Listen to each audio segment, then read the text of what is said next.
اونچے اونٹوں کے سروں سے قدم آدھا تیرا، سربلا کیا کوئی جانے کی ہے کیسا تیرا، سربلا کیا کوئی جانے کی ہے کیسا تیرا، اولیاء منزل میں آتے روح جلوہ تیرا، ساری افتاب جہاں سہتے مقابلے کا جواب، ساری افتاب جہاں سہتے مقابلے کا جواب، کعبہ کرتا ہے طواف لبے والا تیرا، جو نبی جو ولی قبل ہوئے بعد ہوئے یا ہوں گی، سب ادب رکھتے ہیں دل میں تیرے میرے آقا تیرا،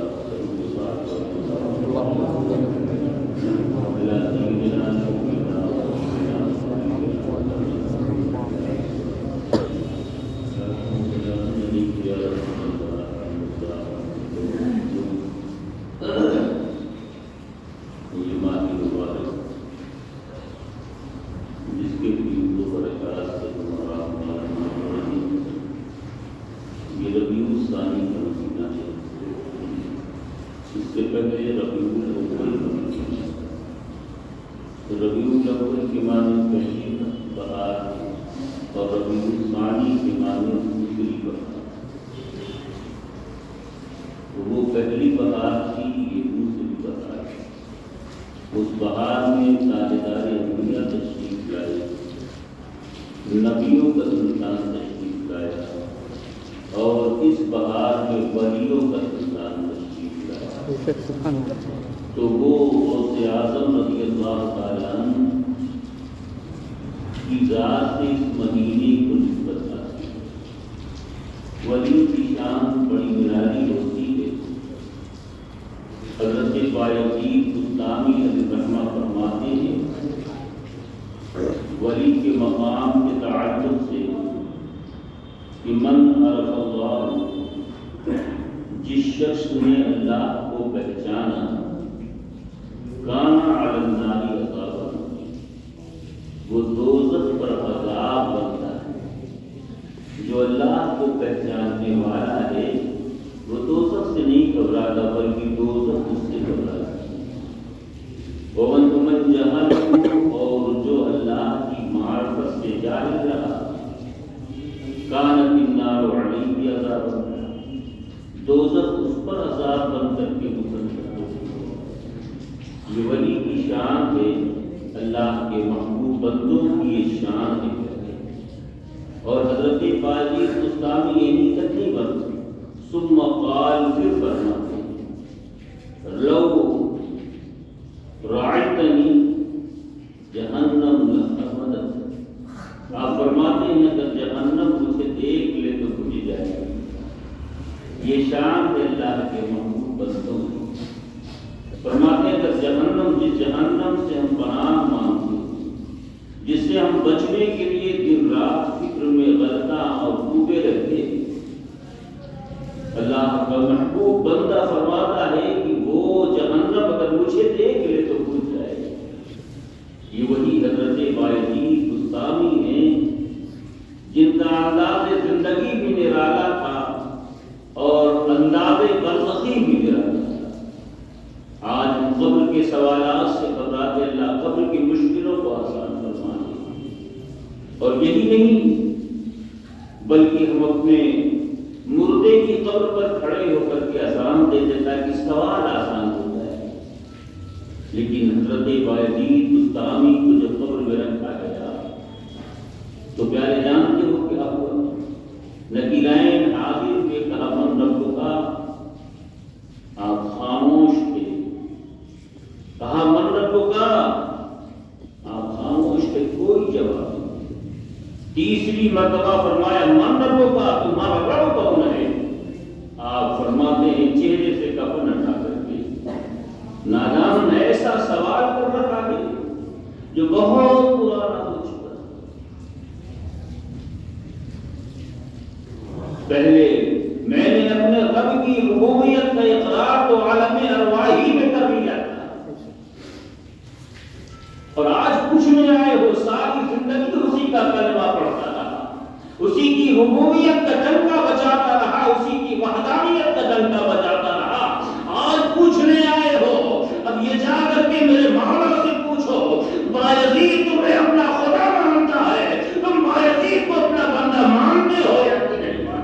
آواز آئی نکیرین میرے پیارے کو ستاؤ نہیں، پریشان نہ کرو، میرا پیارا میرے عشق میں ڈوب کر کے یہاں تک پہنچا۔ یہ اللہ والوں کی شان ہے۔ اسی میں ایک نام سرکار غوث اعظم رضی اللہ تعالیٰ عنہ۔ میرے آقا جب معراج میں تشریف لے گئے تو آپ نے صدرہ کے نیچے دو فرشتوں کو دیکھا، دو پرندوں کو دیکھا، ایک سبز رنگ کا اور ایک سفید رنگ کا۔ سرکار معراج کے سفر میں تھے لیکن اس مقام پر ٹھہر گئے، کہا جبریل پھر ٹھہر گئے۔ میرے آقا ان پرندوں کے خوبصورتی اور ان کے حسن کو دیکھنے لگے، غیب سے آواز آئی، میرے محبوب کیا دیکھ رہے ہو؟ کہا مولا انہی دونوں پرندوں کی خوبصورتی اور حسن کو دیکھ رہا ہو۔ کہا انہیں نہیں پہچانتے، یہ وہی دو ہے جو دنیا میں آپ کے امتی بن کر کے جائیں گے، تو ایک کا نام عبد القادر ہوگا، دوسرے کا نام عید عثمانی ہوگا۔ عزیزوں، اللہ والوں کی شان ہے۔ میرے آقا سرکار غوث اعظم کی شان سبحان اللہ۔ اللہ نے محبوب بندوں پر اپنا فضل فرماتا، ایسا فضل فرماتا ہے کہ اس کی کوئی مثال نہیں ملتی۔ یہ محبوبین ایسے ہوتے ہیں کہ آپ وضو فرماتے ہیں۔ حضرت منور علی شاہ جو الہ آباد میں مزار شریف ہے، آپ کے مانجے حقیقی مانجے، آپ دوران وضو فرماتے ہیں، منور علی شاہ جانتے ہیں ولی کے وضو کا بچا ہوا پانی اس کی قیمت کیا ہے؟ کا حضور آپ سے بڑھ کر کے پہنچ جانے کا نہیں، منور علی شاہ سن لو، ولی کے وضو کا بچا ہوا پانی آب حیات ہوتا ہے، جو اسے پینے کا اللہ اسے زندگی عطا فرما دیتا ہے۔ اتنا سننا تھا کہ حضرت منور علی شاہ نے فوراً اس لوٹے کو اٹھایا، دو گھونٹ پانی پی لیا، کہا منور بس کرو، لیکن 200 سال کی عمر میں اضافہ ہو گیا۔ اللہ اکبر، یہ ولی کی شان ہے پیارے، ان کے وضو کا مائے خسالہ وہ آب حیات کے انسان ہے۔ اللہ ہمیں آپ کو ان اللہ والوں سے محبت کی توفیق عطا فرمائے، اور جو اس سے محبت کرتا ہے اللہ ان سے محبت فرماتا ہے، اور اللہ اپنے محبوبین سے اتنی محبت فرماتا ہے۔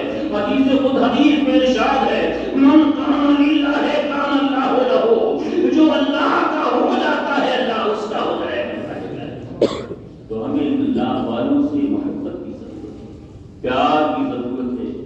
سردار غوث اعظم تو ولیوں کے سردار ہے، آمد سے پہلے ہی حضرت جنید بغدادی اس زمانے میں تشریف فرما، میرے غوث ابھی دنیا میں تشریف نہیں لائے تھے۔ سرکار حضرت جنید بغدادی ایک دن آپ پر وجدانی کیفیت آئی، اور اس وجدانی کیفیت میں آپ فرمانے لگے، بل علی راسہ والعلم، بل علی راسہ والعلم۔ حضور آپ کا قدم ہماری گردنوں پر بھی، ہماری آنکھوں پر بھی۔ جب فاقہ ہوا، کلدین کہنے لگے، حضور آج ایک انجانا سا کلمہ آپ کی زبان پر جب آپ وجد کی کیفیت میں تھے تو آ رہا تھا، بل علی راسہ والعین۔ حضور آپ کا قدم ہماری گردنوں پر اور ہمارے آنکھ پر ہے، وہ کون ساتھ ہے جس کا قدم آپ کی گردن پر اور آپ کی آنکھ پر ہے؟ آپ تو اس تبسم کے تو طائفہ ہے، آپ سے بڑھ کر کے کوئی ولی نہیں ہے۔ اللہ اکبر۔ حضرت جنید بغدادی ارشاد فرماتے، تمہیں خبر نہیں، جب میں اس کیفیت کے عالم میں تھا، اللہ کی طرف سے حکم ہو رہا تھا، میرا ایک پیار دنیا میں تشریف لے جانے والا ہے، جو بغداد کے منبر پر کھڑا ہو کر کے کہے گا، قدمی ھذا علی رکبۃ کل من ولی اللہ، میرا یہ قدم تمام ولیوں کی گردن پر ہے۔ میں رب کی مشیت کے سامنے اپنے سر کو بھی جھکا دیا، اپنی آنکھ کو بھی جھکا دیا، مولا اس کے پیارے کا قدم ہمارے سر پر بھی ہو، ہماری آنکھوں پر بھی۔ ابھی غوث اعظم دنیا میں تشریف نہیں لائے، لیکن مزدے جاذبہ لوگوں کو مل رہا ہے۔ آپ ابھی چھوٹے ہی تھے، حضرت حسن بصری کا گزر آپ کے دولت گدے کے قریب سے ہوتا، کشف سے معلوم ہوا یہ وہی گھر ہے جس میں سرکار ولیوں کا تاجدار، غوثوں کا غوث، قطبوں کا قطب، ابدانوں کا ابدان تشریف لانے والا۔ جب آپ کو یہ بات معلوم ہوئی، آپ نے فرمایا السلام علیکم ورحمۃ اللہ وبرکاتہ۔ ابھی آپ ماں کی شکم میں ہیں۔ کچھ دنوں کے بعد سرکار حضرت حسن بصری کا ادھر سے واپسی کی تو آپ نے دیکھا کچھ بچے کھیل رہے تھے۔ آپ نے فرمایا بچوں السلام علیکم۔ آج ہمارا حال یہ ہے کہ ہم سوچتے ہیں بچوں سے سلام کرنا ہماری توہین ہے، لیکن اللہ کے محبوبین اسلام کے ضابطے پر عمل کرتے تھے، اسلام کے طریقے پر عمل کرتے تھے۔ وہ اپنے چھوٹوں سے بھی سلام کرتے تھے، اپنے بڑوں سے بھی سلام کرتے تھے، اس لیے کہ میرے آقا کی حدیث ہے جو اپنے چھوٹوں پر رحم نہیں کرتا اللہ اس پر رحم نہیں فرماتا، اور جو اپنے چھوٹوں پر رحم کرتا ہے اللہ اس پر اپنا فضل فرمایا کرتا ہے۔ تو عزیزو سنو، حضرت حسن بصری فرماتے ہیں بچوں السلام علیکم۔ سب بچوں نے تو جواب دیا ایک بار، لیکن ایک بچہ دو بار جواب، وعلیکم السلام ورحمۃ اللہ وبرکاتہ، وعلیکم السلام ورحمۃ اللہ وبرکاتہ۔ آپ نے فرما دیے سب نے تو ایک بار جواب دیا، اور صحیح بھی یہی تھا کہ میں نے ایک بار سلام کیا۔ کہا میں جانتا ہوں آپ نے ایک بار سلام کیا، کہا آپ نے جواب دو بار کیوں دیا؟ کہا ہمارا دو بار دینا ضروری تھا۔ کہا کیوں؟ کہا ایک کو جواب دینا واجب ہے اور سلام کرنا سنت ہے۔ آپ اگر میں جواب نہ دیتا تو گناہگار ہو جاتا، اور آپ نے سلام اور کیا تھا جب میں اپنے ماں کے شکم میں تھا، اس وقت اگر جواب دے دیتا تو نظام کائنات کا حوالہ ہو جاتا۔ میں نے خاموشی اختیار کی، آج موقع فراہم ہو گیا تو ہم نے وہ بھی جواب دے دیا، یہی جواب دے دیا۔ غوث کا کرم، غوث کی شان۔ اعلیٰ حضرت فرماتے واہ کیا مرتبہ ہے غوث سے بالا تیرا، واہ کیا مرتبہ ہے غوث سے بالا تیرا۔ اونچے اونچوں کے سروں سے قدم آیا، اونچے اونچوں کے سروں سے قدم آیا تیرا، وہ تمام سر ایک طرف، میرے غوث کا قدم ایک طرف۔ اس لیے پیارے کی میرے آقا جب معراج میں تشریف لے جائے تو اس کو سرکار غوث اعظم عالم دنیا میں تشریف نہیں لائے، عالم ارواح میں تشریف لائے، اور محبت کا اظہار عالم ارواحی میں آپ نے فرمایا۔ قرآن حدیثوں میں ملتا ہے جب وہاں کی محفلیں منعقد کی، ایک جماعت بنائی گئی ولیوں کی، ایک جماعت روحوں میں بنائی گئی نبیوں کی، غوث اعظم کی روح بار بار ولیوں کی نبیوں کی صف کی طرف لپک گئی۔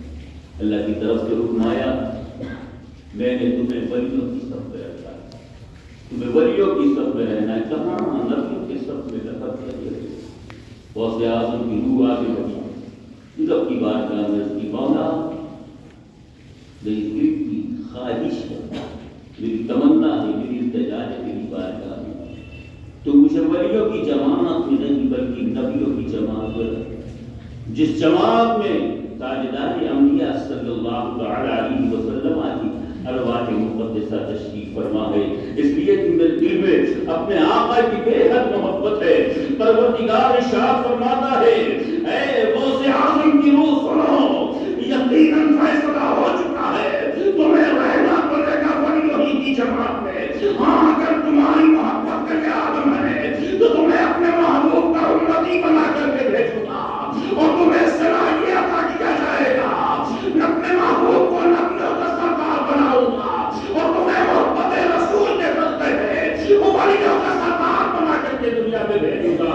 عزیزوں تو معلوم یہ ہوا محبت کی قسم بنا سرکار غوث اعظم رضی اللہ تعالیٰ عنہ معراج میں میرے مصطفیٰ نے تشریف لے جا رہے تھے۔ کتابوں میں ملتا ہے کہ جہاں روایت میں ملتا ہے کہ جب سرکار رف پر سوار ہوئے، رف پر سوار ہوئے تو رف کی لمبائی کچھ ساتھ میرے مصطفیٰ کے لیے کوئی لمبائی نہیں۔ اللہ نے جسے تناس و بدلہ کعبہ کوسین کی منزلوں سے ہم کنایا ہو، اس کے لیے کوئی لمبائی چوڑائی نہیں۔ اللہ نے جس کے لیے زمین کو سمیٹ دیا ہو، آسمان کی مسافتوں کو سمیٹ دیا ہو، سورج کی مسافتوں کو سمیٹ دیا ہو، سمندر کی مسافتوں کو طے کر دیا ہو، اس کے لیے کوئی لمبائی چوڑائی کی بات نہیں ہوتی۔ ہاں بات صرف یہ ہے غوث اعظم کی روح کو شرف حاصل ہونا تھا، اس لیے غوث اعظم کی روح فقط آگے تھی۔ جب میرے مصطفیٰ پر آ کر سوار ہو رہے تھے، رفرف پر سوار ہو رہے تھے، تو میرے غوث اعظم نے اپنے شانے کو بڑھا دیا، میرے مصطفیٰ نے اپنا قدم مبارک تھا غوث اعظم کی شانے پر دیا۔ اللہ اکبر، تو جس کے شانے پر تاجدار انبیاء کا قدم اس کا مقام، میرے مصطفیٰ نے فرما دیا تھا، اے میرے پیارے، تم نے ہمارے قدم کو قبول کیا، جہاں تمہارا قدم تمام ولیوں کے سروں پر رہے گا، آنکھوں پر بھی رہے گا۔ تو غوث اعظم نے بغداد کے منبر پر کھڑے ہو کر کے اعلان فرما دیا، قدمی ھذا علی رکبتی کل من ولیہ، میرا یہ قدم تمام ولیوں جی تو سرکار غوث اعظم کا یہ مبارک مدینہ میں چاہیے کہ ہم غائب درجہ کی محبت رکھیں۔ محبت کا یہ مطلب نہیں کہ صرف آپ محفلیں کرواتے نہیں، جس قدر ہو سکے غوث اعظم کی سنتوں پر عمل کریں۔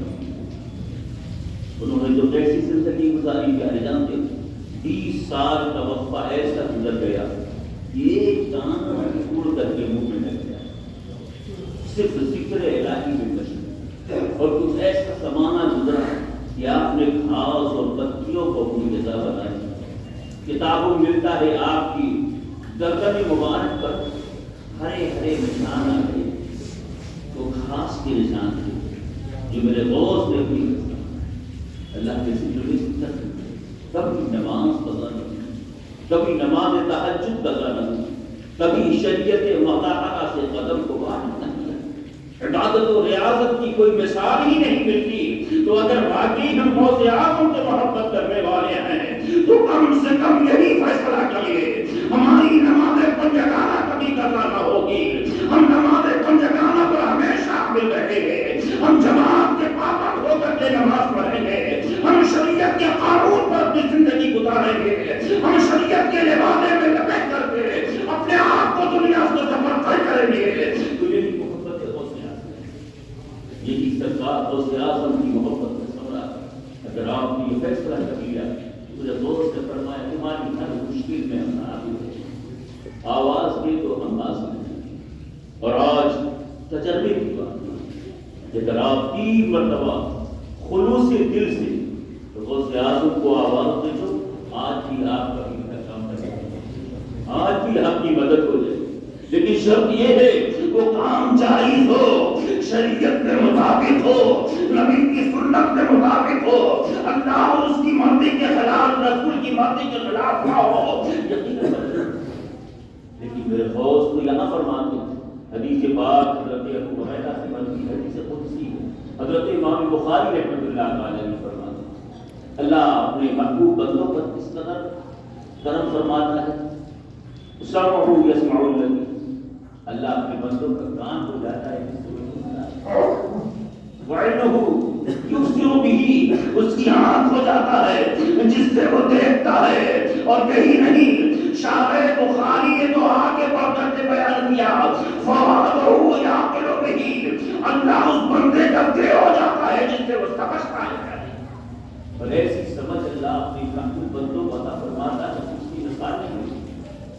سرکار غوث اعظم کا زمانہ ہے، ایک شخص نے قسم کھائی میں ایسی عبادت کروں گا کہ اس وقت میں ایسی عبادت کوئی نہ کرے، ورنہ میری بیوی کو طلاق، ورنہ میری بیوی کو طلاق۔ اب سوچنے لگا کون سی عبادت کروں، اس وقت میں اس عبادت کو کوئی نہ کرتا ہو، اور اگر نہیں کر پایا تو بیوی کو طلاق کر۔ بہت پریشان ہوا، علماء کی بارگاہ میں پہنچا، مسئلہ حل نہیں ہوا۔ فقہا کی بارگاہ میں پہنچا، مسئلہ نہیں حل ہوا، در بدر ٹھوکریں کھا رہا تھا اور پچھتا رہا تھا میں نے ایسی قسم کیوں کھا لی، کاش میں نے ایسی قسم نہ کھایا ہوتا۔ پریشان تھا، اللہ کے محبوب بندے کے پاس پہنچا اور کہنے لگا میں نے ایسی قسم کھا لی ہے، اب یا تو وہ قسم پوری کرو اور نہیں تو بیوی میرے قبضے سے باہر جاتی ہے۔ کہا گھبرانا، اللہ کے محبوب بندہ موجود، اللہ ان کا دل ہو جاتا ہے، جس دل سے وہ فیصلہ کرتا ہے، معاملات کا انکشاف فرما دیتے ہیں۔ زمانہ غوث اعظم رضی اللہ تعالیٰ عنہ کی ظاہری حیات کا ہے، وہ شخص دوڑا دوڑا سرکار غوث اعظم کی بارگاہ میں پہنچا۔ سرکار غوث اعظم اس کی حیرانی اور پریشانی کو دیکھتے ہوئے فرماتے بات ہے، کہا حضور ایسی ایسی بات تھا پریشان کرتے اللہ اللہ معاملے کا حل فرمانے والا ہے، مشکلوں کو دفاع فرمانے والا، اللہ کے فقر کی کوئی بات نہیں، تیرا کام حل ہو جائے گا اور تیری قسم بھی پوری ہو جائے گی، تیری بیوی بھی مطلقہ نہ ہوگی، مگر ایک کام کر، تو مکہ المکرمہ میں جائے۔ اللہ اکبر، فرمایا جا مطاف میں، پورا مطاف خالی کروائی، کوئی بھی مطاف میں طواف کرتا ہوا نہ رہ جائے، پھر اس کے بعد تو طواف کرنے لگنا، اپنا طواف پورا کر لینا۔ یقیناً یہ ایسی عبادت ہے دنیا میں کوئی دوسرا ایسا مقام بھی نہیں ہے، اور جب تو طواف کرے گا تو دنیا میں کوئی طواف کرنے والا نہ رہے گا، تیری عبادت تنہا عبادت ہوگی، نرالی عبادت ہوگی، ایسی کسی کی اس وقت میں عبادت نہ ہوگی۔ لہذا تیرے طلاق میں تیرے قبضے سے باہر نہ جائے گی، تو سرکار غوث اعظم نے فیصلہ فرما دیا۔ اللہ کے محبوب بندے ایسا فیصلہ فرماتے ہیں جس سے عقل آج ہے کہ اللہ فرماتا فواد الذی یا قلوب، اللہ اس کا دل ہو جاتا ہے، اس لیے وہ فیصلہ کرتے ہیں۔ واقعی اللہ کے محبوب بندے، ان سے اگر آپ مدد چاہو، اللہ اپنا فضل فرماتا ہے، آپ کی مدد ہو جائے گی، آپ کا کرم بھی ہو جائے گا، آپ کے مسائل بھی حل ہو جائیں گے۔ سرکار غوث اعظم کی ذات بڑی نرالی ہے، غوث اعظم رضی اللہ تعالیٰ عنہ کا تو معاملہ اتنا بلند ہے، اتنا بلند ہے کہ اس کو بتانے میں زبان بھی قاصر ہے۔ ریاض تاجدار انبیاء صلی اللہ علیہ وسلم کا زمانہ یہ ظاہری ہے، آقا صلی اللہ علیہ وسلم حضرت عمر اور حضرت شیر خدا کو آواز دیتے، دونوں صاحبان آقا کی بارگاہ میں حاضر ہوتے، میرے آقا صلی اللہ علیہ وسلم ارشاد فرماتے ہیں یہ عبادے لو قرن کی زمین پر چلے جاؤ، وہ میرا ایک محبوب بندہ ہے جسے عویش کہتے ہیں، اسے دے دینا اور کہنا امت رسول کی مغفرت کی دعا کریں۔ دونوں صاحبان لے کر کے اس مقام پر پہنچتے، تلاش کرتے کرتے حضرت عویس قرنی سے ملاقات ہوئی اور فرمایا کہ یہ میرے آقا صلی اللہ علیہ وسلم نے یہ عبادی ہے، اور فرمایا امت کی مغفرت کی دعا۔ اتنا سننا تھا کہ حضرت عویس قرنی جنہیں زمانے رسول ملا لیکن صحابی کا علاقہ بھی مل پایا، وہ اپنی ماں کی خدمت میں تھے، رسول کریم صلی اللہ علیہ وسلم کی اجازت چاہیے حضور آپ کی بارگاہ میں حاضر ہو کر کے صحابیت کے شرف سے مشرف ہونا چاہیے، دیدار کے شرف سے مشرف ہونا چاہیے، لیکن میری ایک ضعیفہ ماں ریاض نے فرمائی ماں کی خدمت ضروری ہے، ماں کی خدمت ضروری ہے، اس لیے کہ ماں کا اگر ایک قطرہ آنسو زمین پر گر گیا تو یقین مان تیری کوئی عبادت اللہ کی بارگاہ میں مقبول نہ ہوگی۔ لہذا ماں کی خدمت کر، گویا دیدار کا ظاہری دیدار کا شرف، مگر دیدار ایسا ہوا کہ سامنے پہلوانوں نے بھی بیٹھا دیدار۔ جب یہ دونوں صحابہ پہنچے تو حضرت عویس قرنی نے پوچھا کیا تم نے سرکار دو عالم کی زیارت کی؟ کہاں؟ اچھا یہ بتاؤ میرے مصطفیٰ کی یہ ابرو آپ رسول لے لیا جدا، حضرت عمر بھی حیران، حضرت علی بھی حیران، عویس میں تو سرکار کے سامنے کبھی سر نہیں کھایا، اب کوئی عالم صحابہ ہما وقت صفا جائے رحمت کی بارگاہ میں، لیکن ادب کا یہ عالم تھا کہ سرکار کی بارگاہ میں جب پہنچتے تو دور ہی سے اپنے سر کو جھکا دیتے، کہیں ایسا نہ ہو مصطفیٰ کی بارگاہ میں بے ادبی ہو جائے، لہٰذا انہوں نے یہ دیکھا ہی نہیں تھا کہ مصطفیٰ کا رکن مبارکہ الگ ہے تھا، لیکن حضرت اویس قرنی نے فرمایا نہیں میرے مصطفیٰ کے دونوں ابرو مبارکہ آپس میں ملے ہوئے تھے، گویا اویس نے حاضری نہیں دی لیکن مصطفیٰ کے دیدار سے مشرف ہوتے رہے۔ وزیروں حضرت اویس قرنی کو جو جھکوا دیا، فرمایا امت کی مغفرت کی دعا، فرمایا بہت بڑا بوجھ کیسے اس میں ادا کر پاؤں گا۔ بہرحال دونوں صحابہ رخصت ہوتے، حضرت اویس قرنی پہاڑ کی چوٹی پر چبے کو لے جا کر کے رکھتے تھے اور سر کو سجدے میں رکھتے تھے، مولا میرے محبوب نے ایک عظیم بار میرے سر پر رکھ دیا، جب تک تو امت محمدیہ کو جہنم سے آزاد نہ کرے گا اس وقت تک تیرا اویس سجدے سے سر کو نہ اٹھائے گا اور نہ ہی تباہ کو اپنے جسم پر لگائے گا، اس وقت تک اپنے سر کو نہیں اٹھا سکتا۔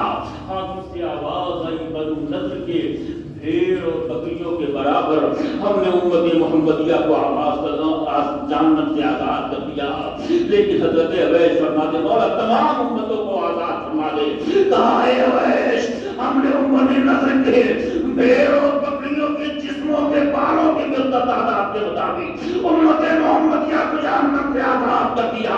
ابھی یہ دعا فرما ہی رہے تھے، یہ حضرت عمر فاروق اعظم رضی اللہ عنہ، حضرت علی شیر خدا کسی بات کی غرض سے پھر واپس آ گئے، اویس قرنی نے سر اٹھا لیا، ارشاد فرمایا افسوس 100,000 افسوس، آپ کی آمد پر ہمیں سر اٹھانا پڑا، اگر آپ سر نہ اٹھاتے تو جب تک تمام امتیوں کو جہنم سے آزاد نہ کروا لیتا اس وقت تک میں اپنی پیشانی کو اپنی بارگاہ سے ڈھکتا تھا۔ اللہ اکبر۔ دونوں صحابہ واپس آ گئے، مصطفیٰ جان رحمت صلی اللہ علیہ وسلم کی بارگاہ میں سارے واقعات بیان فرما دیا، لیکن اس کے بعد چہرہ مزمحل ہو گیا۔ پھر آقا ارشاد فرماتے عمر چہرہ مزمحل کیوں ہو گیا؟ علی تمہارا چہرہ اداس کیوں ہو گیا؟ کہا یا رسول اللہ فدا کا ان کی وادی میرے ماں اور باپ آپ پر قربان ہو جائے، ایک لغزش ہو گئی ہے اور اس لغزش کو سوچ رہا ہوں کیسے ادا ہوگی۔ اللہ اکبر۔ پھر آقا ارشاد فرماتے وہ کیا ہے؟ کہا حضور جب میں نے اویس کو اپنا آپ کا جبہ مبارکہ دیا، انہوں نے اپنے سر کو رب کی بارگاہ میں رکھ دیا، امت محمدیہ کی آزادی کے لیے رب کی بارگاہ میں رو کر عرض کرنے لگے اور کچھ باقی ہی معاملہ رہ گیا تھا، ہم لوگ پھر واپس چلے گئے اور اویس نے اپنے سر کو اٹھا لیا۔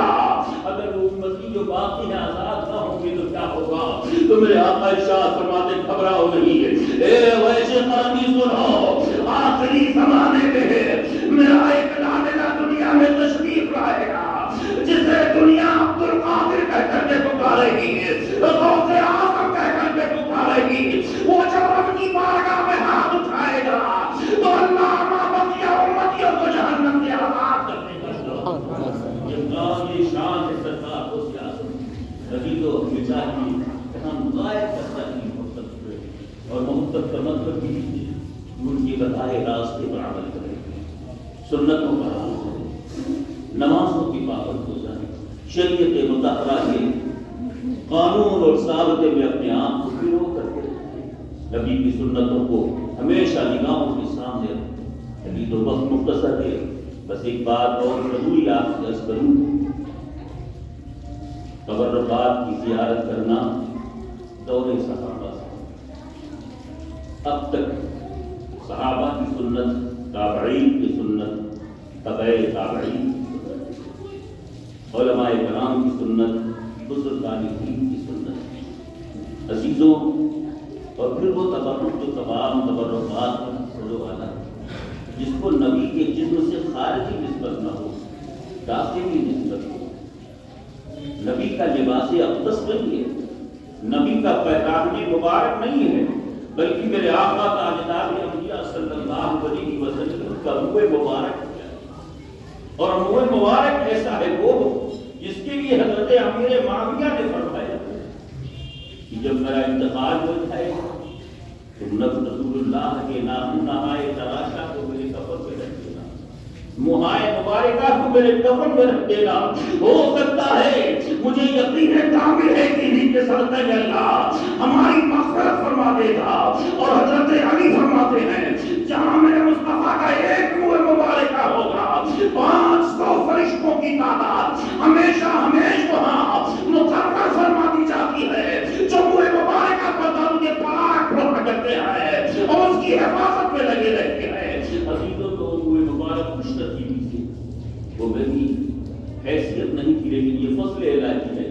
اللہ نے اپنے فضل سے اس گناہگار کو بھی عطا فرمایا جس کی زیارت 18 تاریخ کو 12 ربیع الثانی 18 نومبر بروز جمعرات صبح 8 بجے سے لے کر کے 10 بجے تک قرآن خوانی اور میلاد شریف اور 10 بجے سے 1 بجے تک اس منہ مبارک شریف کی زیارت کرائی جائے. آپ تمامی حضرات سے معذبانہ گزارش کریں کہ رسول اللہ کے منہ مبارک کی زیارت کر لینا وہ اپنے نجات کا سامان کر لینا. لہذا آپ زیارت کے لیے ضرور تشریف لائیں.